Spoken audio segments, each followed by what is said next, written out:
Esto es Tardes de Cafeína con Jezabel Suárez. Hola, ¿cómo están? Estamos en el programa número 21 de Tardes de Cafeína. Yo soy Jezabel Suárez y hoy vamos a hablar acerca del origen del Día de Muertos. El Día de Muertos, pues en noviembre se celebra, al menos en la mayoría de las casas en México.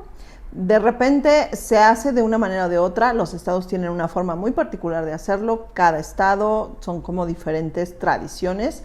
Es una misma tradición y se festeja y se celebra de diferente manera. Pues el origen del Día de Muertos es justamente desde los mexicas, es la cultura dominante en Mesoamérica y ellos lo hacían de una forma muy particular.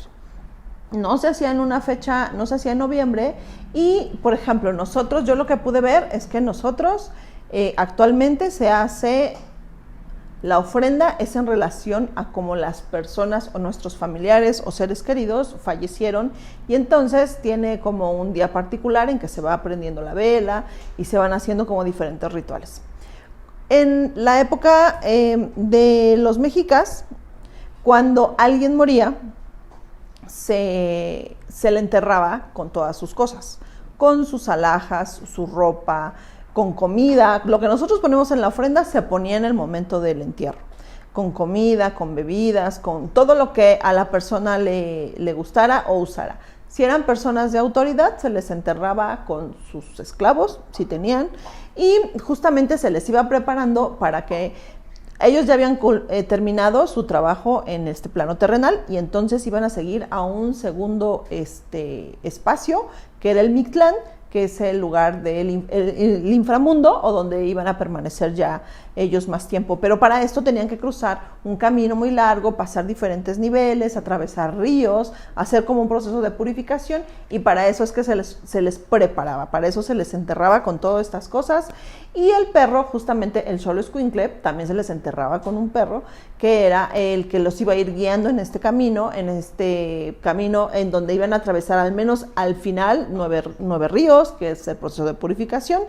Pues las almas viajaban durante mucho tiempo y pasaban todo esto, pero la finalidad era llegar con Mictlantecutli y Mictlancihuatl, que es Señor y Señora de los Muertos.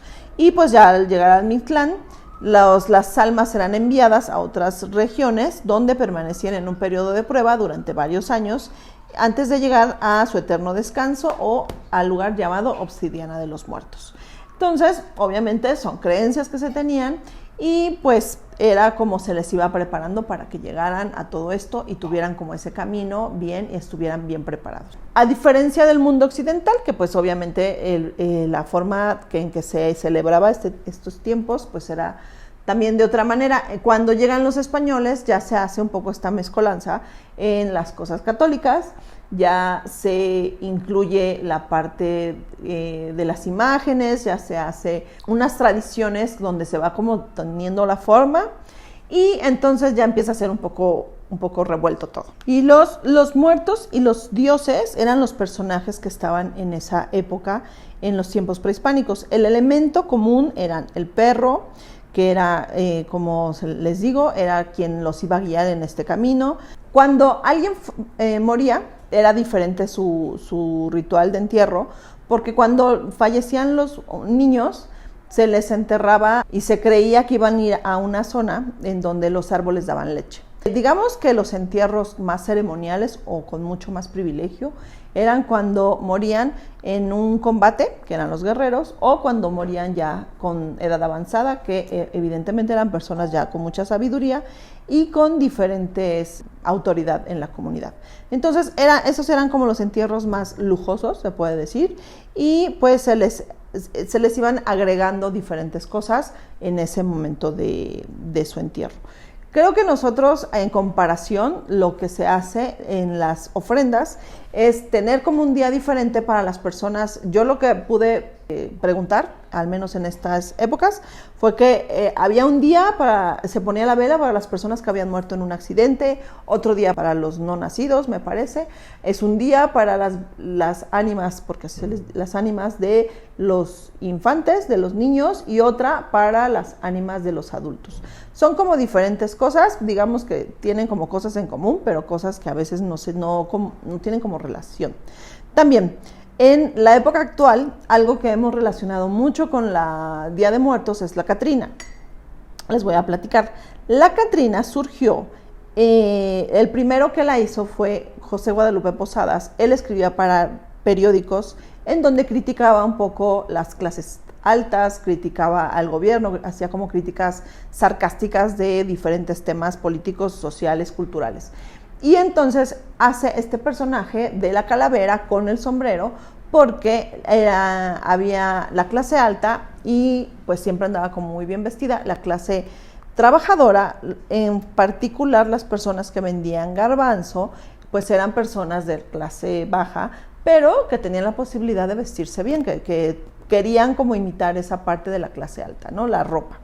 Entonces, él en uno de estas sátiras que escribe, hace a la calavera y le pone la calavera garbancera. Ese es su nombre original.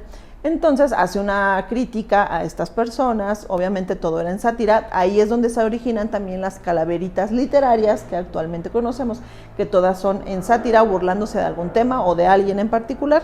Y entonces, tiempo después, Diego Rivera la incluye en su mural que se llama Tarde de Domingo en la Alameda Central, en donde justo él representa a la clase alta, personas bien vestidas, etcétera. Entonces incluye a la calavera con estas ropas y la pone junto al Catrín. El Catrín es este personaje masculino que está muy bien vestido, que tiene bombín, que es el sombrero, y tiene este bastón. Entonces se le atribuye a la calavera el nombre de Catrina por estar al lado del Catrín.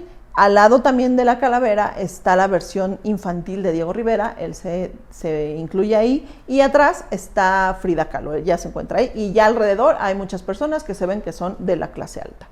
Este mural se encuentra en el Museo de Diego Rivera en el centro de la Ciudad de México, si lo quieren visitar. Y pues así es como se ha incluido, y justamente esa calavera no tiene nada que ver con el Día de Muertos, pero ya la hemos incluido casi como figura relacionada con este tema. Ahorita hay como diferentes corrientes en donde nos dicen que regresemos a nuestras raíces, que no se festeje Halloween, que no se festeje de otra manera, pero en realidad pues esto que estamos haciendo como la ofrenda pues es algo que ha sido una mezcolanza de diferentes países, de diferentes culturas. Cada quien lo asume como quiere. Yo creo que en cada casa se celebra, se festeja, se honra a nuestros ancestros como cada quien decida. Algunos lo relacionan con fiesta, algunos también en otros países lo que creen es que nosotros con las ofrendas nos burlamos de la muerte, cuando en realidad no, se hace un reconocimiento y se honra a nuestros ancestros, a nuestros familiares y seres queridos que partieron.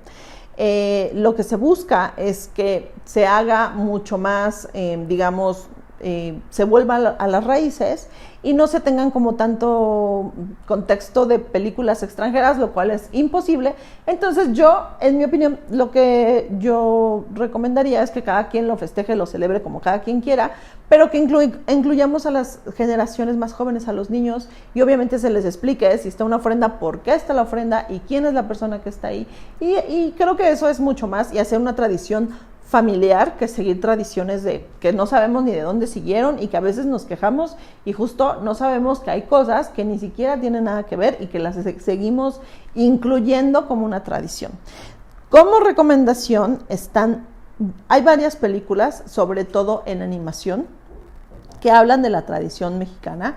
Está El Día de Muertos, que es 2013, es un cortometraje animado, y esto es muy curioso porque fue hecho por unos estudiantes del Colegio de Arte y Diseño de Ringling en 2013. Ellos hicieron este corto, dura 3 minutitos, lo encuentran en YouTube, es muy bonito, y justo ellos ganaron el Oscar por un cortometraje estudiantil. Me parece muy bonito. Obviamente es sobre el Día de Muertos en la tradición mexicana, y pues todas las películas que están hechas alrededor de esto, como Coco, que ya es de 2017, El libro de la vida de 2014, que también es de animación, también Hasta los huesos, que es de 2002, está La leyenda de la Nahuala, que es de 2007, y El libro de la vida, como les digo, que es de 2014. Todas estas son de animación. Ahorita que están como los niños, lo pueden ver, son familiares, y pues yo se los recomiendo. Y pues que hagan, festejen, celebren, honren, hagan lo que ustedes quieran, pero incluyamos a toda la familia en estas tradiciones de este Día de Muertos. Pues los espero, ya sabes, estamos en las redes, en Facebook, Twitter e Instagram, ahí nos pueden buscar. También, si quieren poner aquí un comentario, darle like, compartir, hacer lo que ustedes quieran, y nos vemos la próxima semana. Muchas gracias.